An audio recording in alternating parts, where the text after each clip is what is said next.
My name is Zoe Richardson, and I'm a 22-year-old psychology student at Columbia University. But before I became someone who studied human behavior for a living, I learned its darkest truths firsthand.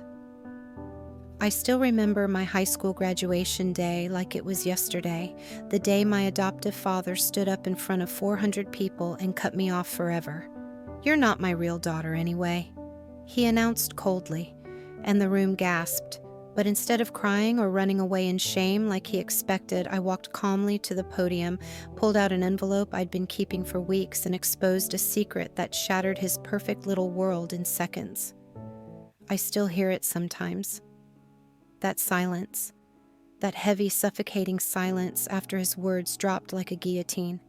"You're not my real daughter anyway." People say silence is peaceful. They're wrong. Silence can be violent. It can echo like 1,000 knives clattering to the floor at once. That day I stood there halfway to the stage, my name still ringing from the speaker, Zoe Richardson, like it was mocking me for daring to believe I belonged. I felt everyone's eyes crawl across my skin. Their pity burned hotter than hatred. I could hear their thoughts pulsing in the silence, poor girl. Humiliated, abandoned. But they didn't know me. They didn't know what it felt like to grow up in a house where love was rationed like water in a desert, where your mother's touch felt like life and your father's silence felt like death, where you memorized the rhythm of footsteps on hardwood floors to predict who you needed to become before they entered the room. I should have broken. I should have felt my knees buckle under the weight of his rejection. Instead, something inside me rose tall, cold, silent. I remember the way my breath felt in my throat, sharp, metallic, like breathing in blood. "No tears, Zoe, not today." I reached into my folder and felt the cool edge of the envelope against my fingertips. For weeks it had lain hidden between the pages of Jane Eyre, its secrets thrumming like a trapped bird in the dark. Waiting for this exact moment. I walked up to the podium. The principal tried to wave me towards the diploma table, eyes wide with panic, but I shook my head. I turned to face the crowd. 400 faces blurred into a single mass of disbelief, curiosity, and secret hunger for drama. I adjusted the microphone. My hands didn't shake. My voice didn't crack. Because this wasn't fear anymore. This was freedom.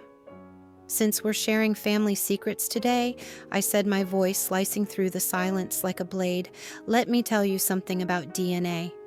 I watched Michelle's face drain of color. Her expensive makeup couldn't hide the truth trembling beneath her skin. Her lips moved, forming silent prayers, or curses I couldn't tell. Ethan sat down hard, like someone had cut his strings. His eyes locked onto mine, and for the first time in my life, I saw it there. Fear, real, human, fear. I opened the envelope slowly, deliberately. The rustle of paper was louder than the air conditioning humming above us, louder than the whispers racing like wildfire through the crowd. "You're right, Ethan. I'm not your biological daughter. Caitlin told me that when I was 12. She made sure I understood I was wanted, that I was chosen."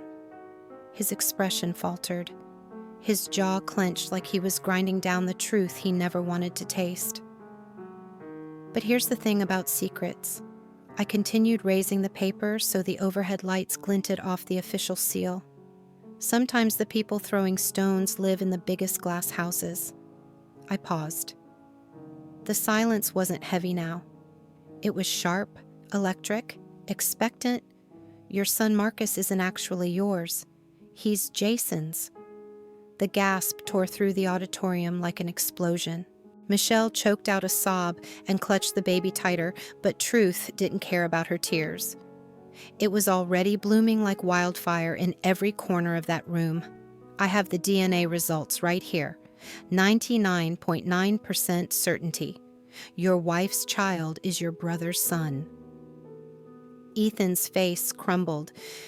Michelle stumbled back, bolting for the exit, her heels clattering on polished floors. She almost dropped Marcus in her panic. The heavy gym door slammed shut behind her like thunder. I stood there holding the truth in my hand like a blade still warm from the kill. You wanted to cut me off publicly. You wanted to humiliate me. You wanted everyone to know I wasn't really your family. I stepped closer to the edge of the stage, looking down at the man who raised me with duty instead of love, with obligation instead of affection. Congratulations, Ethan. You just gave me the perfect stage to return the favor. Phones were recording. People were crying out, some in shock, some in sympathy, some in awe. But none of them mattered. Because in that moment, I wasn't just a girl disowned by her father. I was a woman who burned his world to the ground with nothing but the truth. I walked off that stage, diploma in hand, my name echoing behind me like a war chant. Ethan's voice cracked as he called out, "Zoe, wait, please." But I didn't turn around. Because for the first time in my life, I wasn't walking away from him. I was walking towards myself. From that night on, I carried a secret bigger than my own body. By day, I still sat in class taking notes on chemical equations, annotating Shakespeare sonnets, raising my hand with quiet precision whenever Ms. Langley called on me. I still ate lunch with Brianna and Kayla under the big oak tree behind the gym, listening to their gossip about college acceptances and boyfriends who texted back too slowly. To anyone watching, I was still Zoe Richardson, quiet, polite, invisible, but inside something was shifting. The quiet, obedient Zoe, the girl who always lowered her eyes when Ethan barked her name, was gone. In her place stood someone colder, someone watching, waiting, someone who understood that power was not in words, screamed into the void, but in secrets, held silently until the perfect moment to strike. I began to study Michelle the way a hunter studies prey. I watched how she applied her lipstick with trembling fingers every morning, pressing the crimson bullet into her lips like she was painting over bruises. How her eyes darted to Ethan whenever she spoke, scanning his face for approval, like a prisoner checking a guard's mood. How she held Marcus just a little too tightly when Jason's name came up in conversation, her smile straining at the edges, like an overdrawn bowstring ready to snap. I studied Jason too, his confident smile, the easy swagger of a man who thought he was untouchable, immune to consequence. The way he slapped Ethan's back when they drank beer on the porch, calling him brother with a grin that didn't reach his calculating eyes. I studied Marcus, most of all the innocent child caught in a web of lies spun long before his first breath. I watched him gurgle and laugh in his high chair, smearing pureed carrots across his chubby cheeks. And in his dark, almost black eyes, I saw nothing of Ethan. Nothing at all. You'll grow up never knowing who your real father is, I thought, watching him wave his tiny fists in the air. But I won't let this lie keep breathing. I needed proof, real proof. Not whispered phone calls in the dark, not suspicious glances or gut intuition. I needed something undeniable. Jason's hair sample. I waited until Sunday evening when he came over for dinner like he always did. After dessert, he excused himself to use the downstairs bathroom, whistling under his breath. 5 minutes later, I slipped in behind him. There on the porcelain sink were a few short dark strands he'd left behind after washing his hands. My fingers trembled as I picked them up, wrapping them carefully in tissue before slipping them into my jeans pocket. My heart thudded so loudly I was sure Michelle could hear it from the kitchen. Ethan's hair sample. That was easier. Every morning he brushed his hair meticulously in front of the bedroom mirror, grooming each strand into place like he was preparing for war. After he left for work, I entered their room, my pulse thrumming in my throat. On his brush lay brown strands, orderly and neat, just like him.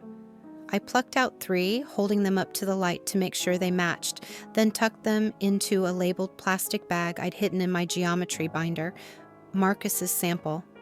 He was the hardest. Babies are pure chaos, little hurricanes of drool and noise, but they're also always leaving pieces of themselves behind. I waited for Michelle to leave his pacifier on the kitchen counter while she made her morning coffee. As she turned away to grab the sugar canister, I snatched it up, slid it into a Ziploc bag, and shoved it deep into my backpack before she could notice. My chest felt too tight for breath, my ribs aching with the pounding of my heart. At night, I lay awake staring into the darkness, listening to Ethan's heavy breathing down the hall, Michelle's muted sighs as she shifted in bed. I listened to their world turn in peaceful ignorance, unaware of the blade I was forging in secret. The next day after school, I drove across town to a small private DNA lab tucked between a payday loan office and a shuttered laundromat. The receptionist, a tired woman with gray roots growing into her black ponytail, barely glanced at me as she took the samples. "Standard paternity test," she asked, chewing gum with bored efficiency. "Yeah, for a science project, I lied."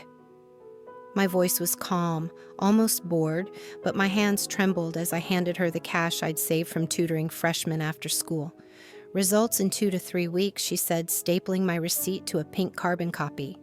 Those 3 weeks were the longest of my life. I went to school, took quizzes, highlighted passages in The Great Gatsby, ate dinner at Ethan's table, listening to him complain about staffing shortages and incompetent residents.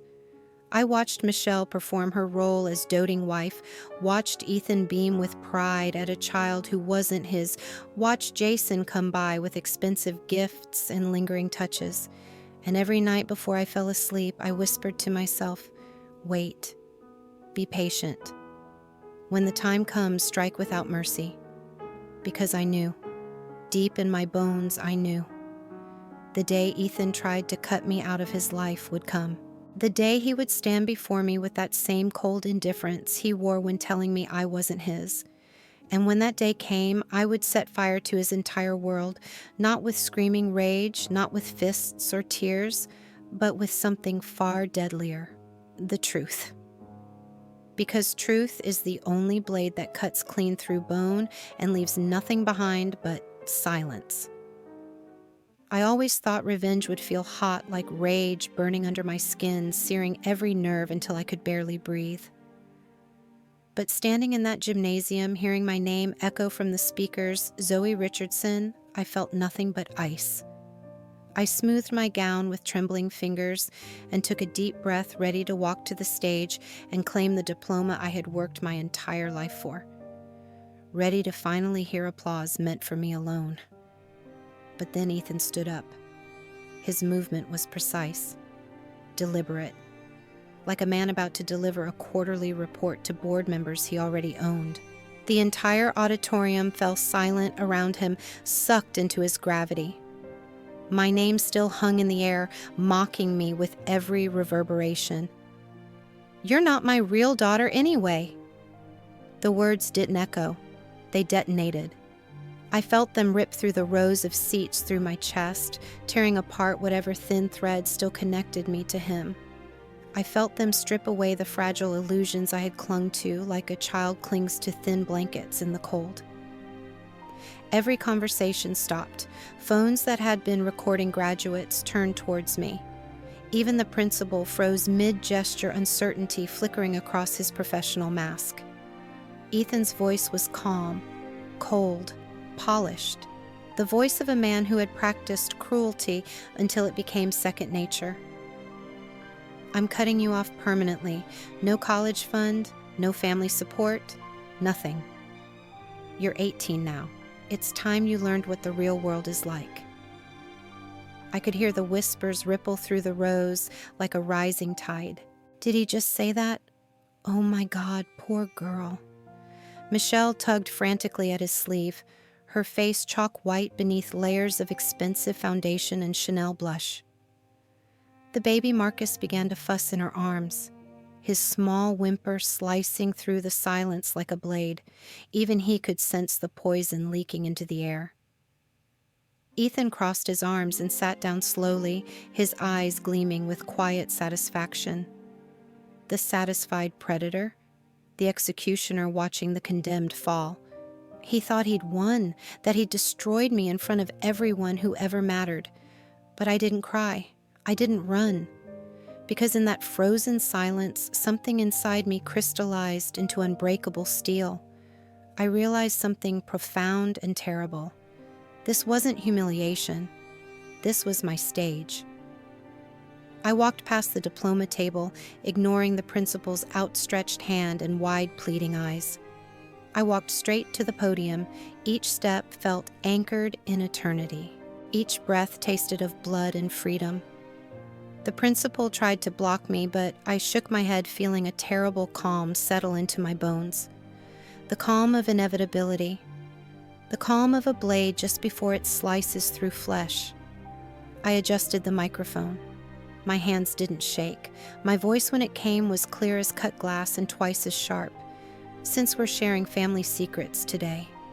I reached into my folder and pulled out the white envelope.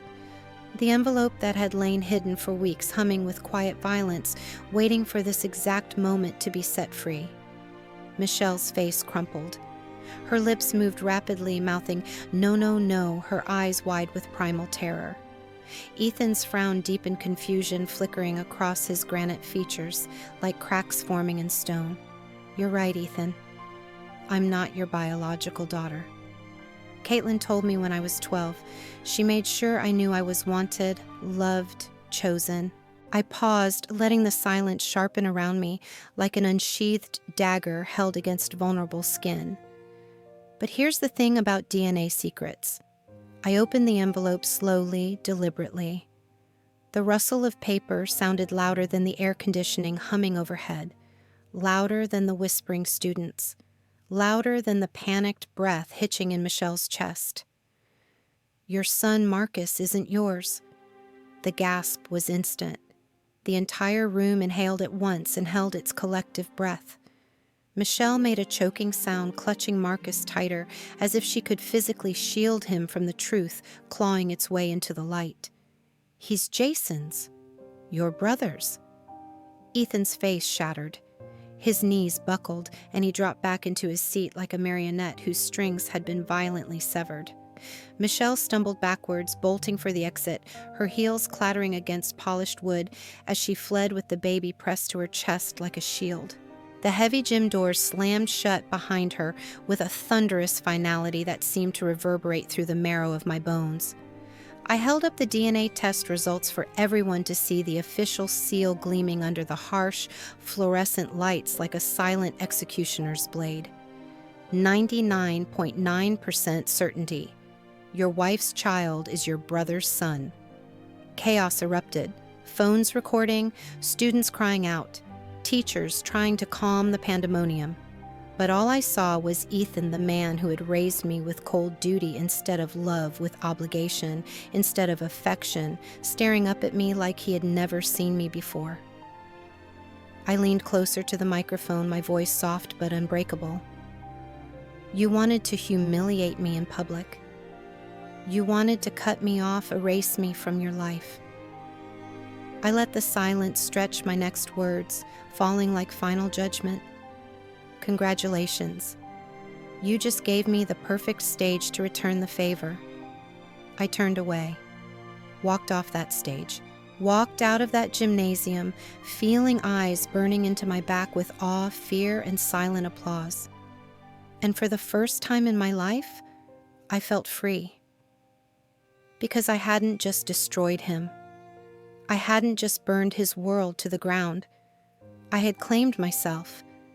And in that final quiet moment, as my name echoed behind me, no longer a mockery, but a promise, I realized this was never his story to end. It was always mine to begin. When I stepped outside, the June sun was blinding. For a moment, I just stood there blinking on the cracked pavement, the roar of chaos muffled behind the thick gymnasium doors. Inside, parents were still shouting, crying, filming, calling friends to spread the scandal like wildfire. But out here it was silent. The air smelled of cut grass and asphalt baking in the heat. I walked to my car, an old Honda Civic with peeling silver paint and a broken air vent that wheezed warm air in summer. It felt more real than anything in that polished auditorium with its satin banners and white folding chairs. I tossed my graduation cap onto the back seat and sat for a long moment gripping the steering wheel with trembling hands. The adrenaline seeped out of my body like blood from a wound, leaving me cold and shaking. My vision blurred with unshed tears, but I refused to let them fall. My phone buzzed again and again with dozens of messages. OMG, Zoe, are you okay? Did that really happen, girl? You're everywhere. It's on TikTok already. I turned it off. I didn't need their reactions. I had lived it. I had felt the blade go in and twist. I had felt the silence erupt around me like shrapnel. That was enough. As I drove home, the world blurred past sunlit brick houses, weed-choked lots, children pedaling bicycles down uneven sidewalks. Everything looked so normal, so perfectly mundane. But inside me, something had ended. A war had ended. And for the first time in my life, I felt no need to prove anything to anyone. When I got back to my apartment, I walked into my small room still wearing my graduation gown. I sat on my bed, the mattress creaking under my weight, the white envelope lying beside me. The DNA results were no longer ammunition, no longer a weapon humming with violent promise. They were just truth now. Cold, unforgiving, final.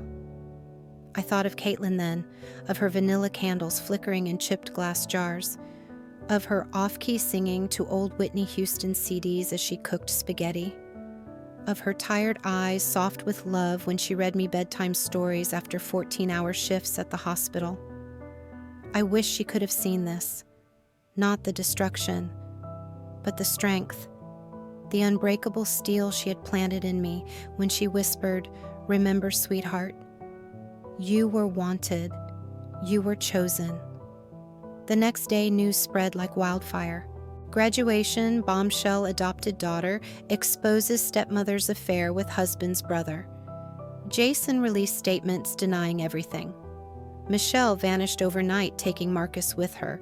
Ethan filed for divorce within 48 hours. Neighbors said he wandered his yard at 3 a.m. barefoot in the dew-wet grass, mumbling to himself like a man lost in a labyrinth of his own making. His business partners pulled out one by one. His kingdom crumbled faster than I could have imagined. I watched it all unfold from my laptop, sipping bitter coffee as dawn broke outside my window. I felt nothing. No triumph, no regret, just emptiness. The kind of emptiness that feels like peace. A week later, Ethan came to see me. He stood outside my apartment building, hair uncombed, suit wrinkled and hanging off him like he had shrunk overnight. For a moment, he just looked at me. His eyes bloodshot, his shoulders slumped like an old man carrying too many ghosts. "Zoe," he rasped, "can we talk?" I almost walked away, almost left him standing there with his guilt and his grief and his shattered illusions. But something in me, maybe Caitlin's ghost, made me pause. We sat on a rusted metal bench under the flickering parking lot lamp. The metal was cold through my thin cotton dress. The street smelled of gasoline and wilting honeysuckle. "I was wrong," he whispered, staring at his trembling hands. "About everything. About you. I failed you." I didn't speak.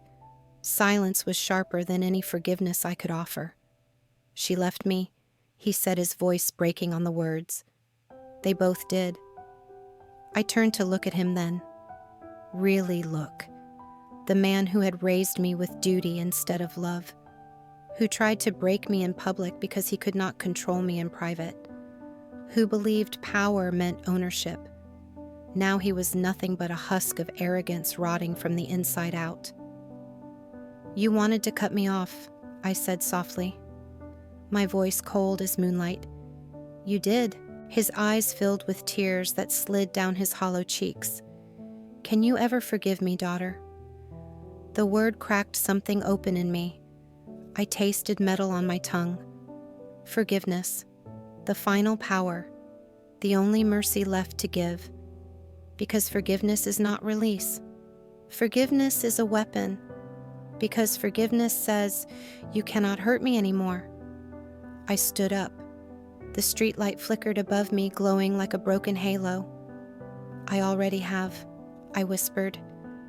Then I turned and left him sitting there under the humming lamp, the night thick with cicadas and unanswered prayers. I didn't look back.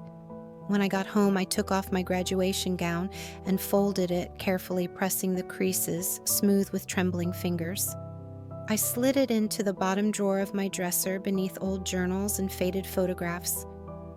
Then I sat by the window and watched dawn bleed across the horizon, pink and gold, like a wound healing. I was no one's daughter now. I was my own woman. And that more than revenge, more than victory, more than any apology that came too late was true freedom.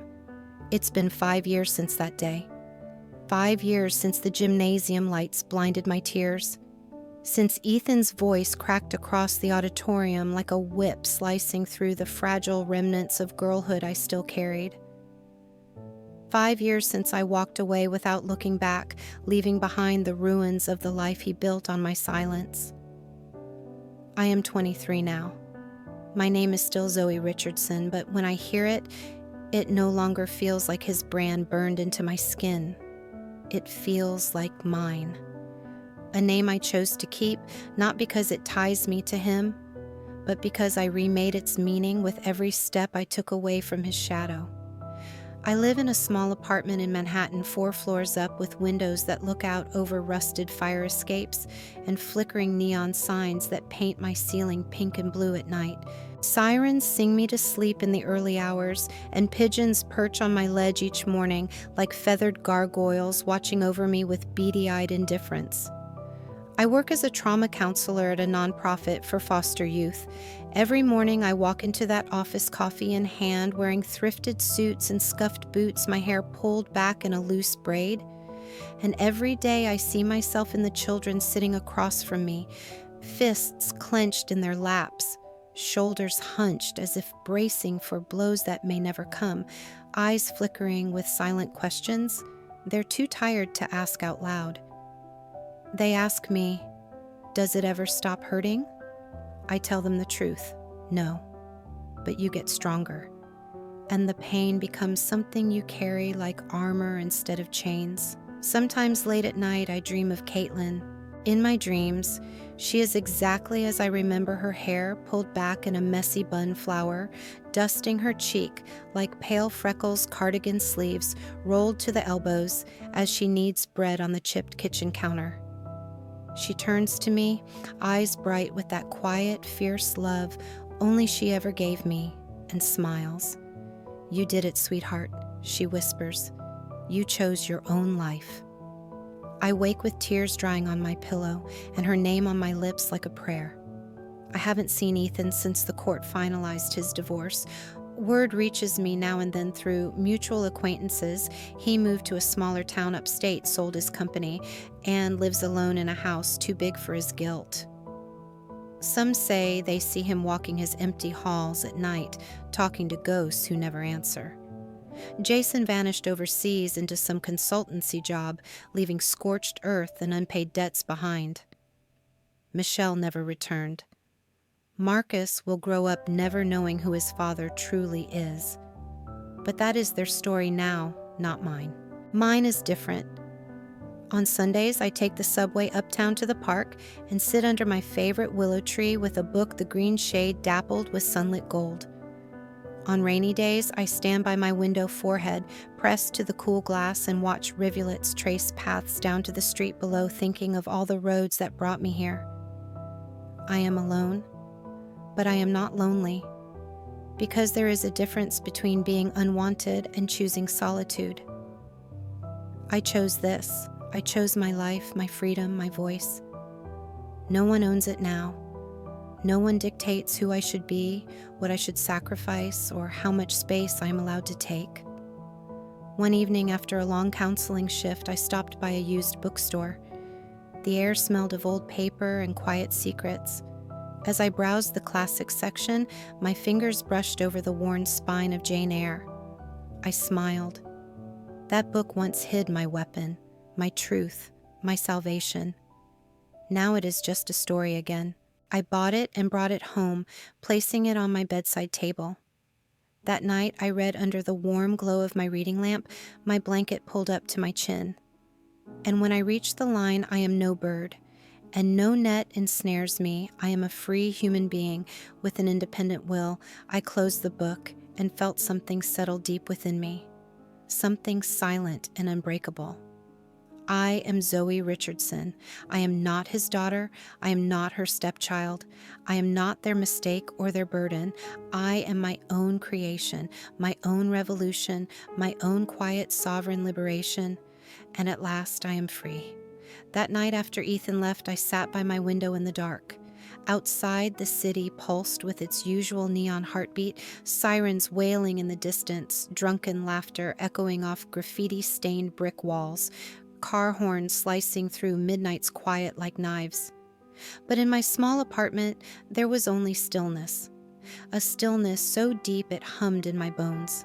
I curled my knees to my chest, pressing my forehead against the cold glass, feeling its chill seep into my skin, grounding me in the reality of this moment.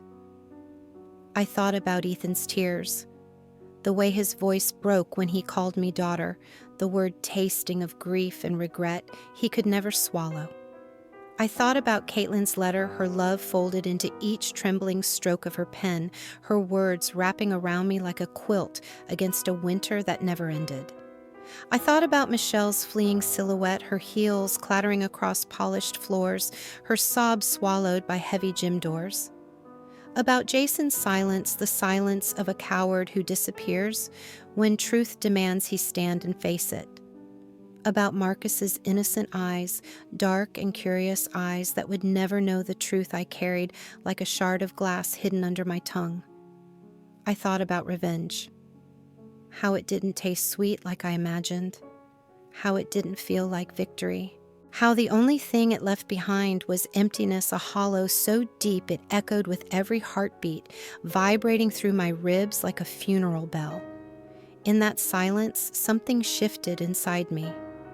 I realized I could keep walking through life carrying this blade, slicing down every person who tried to wound me first. I could let my rage become my identity, let vengeance be the only language my bones remembered, or I could put it down.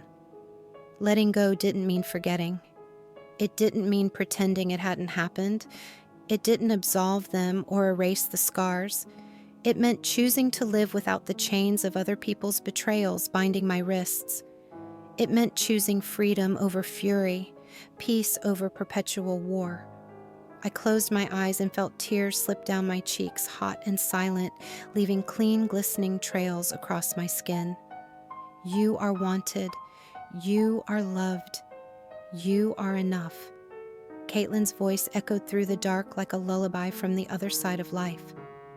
I could almost smell her vanilla candles, almost hear the soft scrape of her whisk against a ceramic bowl, almost feel her warm hand smoothing my hair back from my tear-streaked face. I inhaled deeply, letting her words settle into the hollows of my bones, filling every empty crevice with quiet truth. When I exhaled, I felt the rage leave me like smoke dispersing into the night, fading until only memory remained. The clock on the wall ticked past 3:00 a.m. I rose slowly, my knees stiff, and walked to the kitchen. I poured myself a glass of water and stood at the sink watching dawn bleed slowly into the bruised sky. The first tentative rays of light spilled over the buildings, turning broken windows into molten gold. Street sweepers rumbled down silent avenues. Pigeons huddled under rusted fire escapes, waiting for warmth. For the first time since graduation, I felt calm. Not happy, not relieved. Just calm like a lake after a violent storm, its surface still rippling with the memory of wind and rain, but settling into quiet again. I wasn't healed, I wasn't whole, but I was alive, and I was free. And for now, standing in my tiny kitchen as dawn crowned the city in gold, that was enough. The letter arrived on a gray morning. I found it tucked neatly between the pages of Caitlin's favorite novel, the spine cracked where she had read it again and again. her handwriting looped across the paper, elegant and sure, even though weakness must have gripped her fingers in those final days. My dearest Zoe, you were never an accident. You were my choice. My daughter in every way that matters. Ethan, he loves you. But his love is buried under fear. Fear of loss. Fear of loving too deeply. If you can forgive him, not for him, for you, because forgiveness is freedom. Remember, my sweet girl, you are wanted. You are loved. You are enough. The words blurred through my tears. My chest ached with the sweetness of being loved so fiercely by someone now lost to the quiet shadows of memory. I pressed the paper to my heart and closed my eyes, feeling her presence wrap around me like warm summer light. Days later, Ethan came to find me. He stood at the edge of the community garden where I volunteered on Sundays, his expensive shoes sinking into the soft dirt out of place among rows of basil and lavender. He looked smaller than I remembered, shoulders bent under the weight of secrets exposed. His hair was grayer, his skin lined with worry and sleepless nights. His eyes were red-rimmed and hollow. For a long moment, he said nothing. Just stood there clutching the worn handle of his leather briefcase like it was the only thing tethering him to this earth. Then in a voice cracked with grief, he whispered, "Can you forgive me, daughter?" I felt the words sink into me. Daughter. Not an obligation, not a disappointment, not a mistake. A daughter. I looked at him, at the man who raised me with duty instead of love, who tried to break me because he could not control me. The man whose approval I once craved like oxygen. And I saw not power, not cruelty, but a broken man drowning in the ruins of his own arrogance. I inhaled deeply, feeling Caitlin's words rise inside me like a quiet tide, anchoring me from somewhere beyond this world. "I forgive you," I said softly. "Not because you deserve it, but because I deserve to be free." He wept, then silent, shattered sobs that belonged to a man who realized too late what love was supposed to mean. Tears slipped down his face, dripping onto the dusty gravel between us. I watched him cry, feeling no hatred, no triumph, only a clean, empty peace. Then I turned away, leaving him with his tears, his guilt, and the hollow echoes of his own choices. As I walked into the pale dawn light past rows of blooming lavender and the low hum of bees waking with the sun, I felt it, not triumph, not revenge, but release. Because forgiveness was not absolution. Forgiveness was liberation. I was no longer his lost daughter. I was my own woman, my own creation, finally free to choose who I would become next. And as the morning breeze lifted the hem of my dress, carrying with it the scent of lavender and earth, I felt Caitlin's love rise within me, unbreakable and eternal. I smiled, eyes lifted to the pale gold sky, because this was the truest freedom of all, to walk away unchained, to forgive without forgetting, to carry only what makes you stronger, and to never again ask permission to be yourself. The truth doesn't burn the world down, it simply turns on the light. Because sometimes the greatest revenge isn't destruction. It isn't flames consuming their empires or watching them crawl through the ashes of everything they once called their own. Sometimes the greatest revenge is simpler, quieter. It's standing in the wreckage they created and realizing you survived it. You outgrew it. You walked through their shadows and emerged into your own light. You were always stronger than their secrets, stronger than their silence, stronger than every chain they tried to wrap around your spirit. You don't need to ruin them to win. You don't need to scream their betrayals from rooftops or carve their sins into stone for the world to see. True victory isn't about seeing them kneel. It's about knowing you no longer need their love, their validation, or their trembling apologies. It's about breathing freely in a world they tried to make too small for you. It's about feeling the warmth of your own unbreakable power radiate from the scars they left behind. Because freedom is never given. It is not granted by apologies whispered too late or forgiveness demanded by trembling voices desperate to ease their own guilt. Freedom is claimed in quiet dawns when you choose to rise again, claimed in silent nights when you refuse to let grief shape your destiny, claimed in every choice you make to walk your own path, speak your own truth, and live unbound by their darkness. And in the end, it is not destruction that defines you. It is who you rise to become from the ruins, because the world does not need to burn for you to be reborn. You only need to turn on the light, stand tall in its glow, and whisper to yourself with quiet certainty, "I am free." He grabbed her wrist as she turned to leave. His grip was trembling. "Don't walk away from me. Not after everything." She looked down at his hand, the same hand that once wiped her tears as a child, the same hand that signed her away as worthless. Her voice was quiet, almost gentle, but each word sliced through him like glass. Everything she echoed. "You mean the lies, the betrayal, or the way you called me a burden every time I needed you?" His breath hitched. The fluorescent light flickered above them, casting shadows across his hollowed face. "I'm sorry," he whispered, eyes glistening with tears he had denied for so long. "I'm sorry for being too weak to love you the way you deserved." She pulled her wrist free, her fingers brushing his knuckles softly, a touch that felt like both forgiveness and farewell. "Thank you," she said, voice breaking into a sad, beautiful smile. "Thank you for teaching me the most painful lesson of all." He blinked, confusion clouding the grief in his gaze. "What lesson?"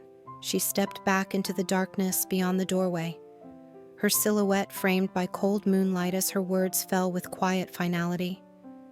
"That I never needed your love to survive. I only needed my own. Thank you to every soul who carries scars but still chooses kindness. To everyone reading this, may your wounds become wisdom and your pain become power." If this story reached your heart today, thank you for letting it remind you of your own strength. Pale gold sky. Because this was the truest freedom of all, to walk away unchained, to forgive without forgetting, to carry only what makes you stronger, and to never again ask permission to be yourself. The truth doesn't burn the world down, it simply turns on the light. Because sometimes the greatest revenge isn't destruction. It isn't flames consuming their empires or watching them crawl through the ashes of everything they once called their own. Sometimes the greatest revenge is simpler, quieter. It's standing in the wreckage they created and realizing you survived it. You outgrew it. You walked through their shadows and emerged into your own light. You were always stronger than their secrets, stronger than their silence, stronger than every chain they tried to wrap around your spirit. You don't need to ruin them to win. You don't need to scream their betrayals from rooftops or carve their sins into stone for the world to see. True victory isn't about seeing them kneel. It's about knowing you no longer need their love, their validation, or their trembling apologies. It's about breathing freely in a world they tried to make too small for you. It's about feeling the warmth of your own unbreakable power radiate from the scars they left behind. Because freedom is never given. It is not granted by apologies whispered too late or forgiveness demanded by trembling voices desperate to ease their own guilt. Freedom is claimed in quiet dawns when you choose to rise again, claimed in silent nights when you refuse to let grief shape your destiny, claimed in every choice you make to walk your own path, speak your own truth, and live unbound by their darkness. And in the end, it is not destruction that defines you. It is who you rise to become from the ruins, because the world does not need to burn for you to be reborn. You only need to turn on the light, stand tall in its glow, and whisper to yourself with quiet certainty, "I am free." He grabbed her wrist as she turned to leave. His grip was trembling. Don't walk away from me. Not after everything." She looked down at his hand. The same hand that once wiped her tears as a child. The same hand that signed her away as worthless. Her voice was quiet, almost gentle, but each word sliced through him like glass. Everything she echoed. "You mean the lies, the betrayal, or the way you called me a burden every time I needed you?"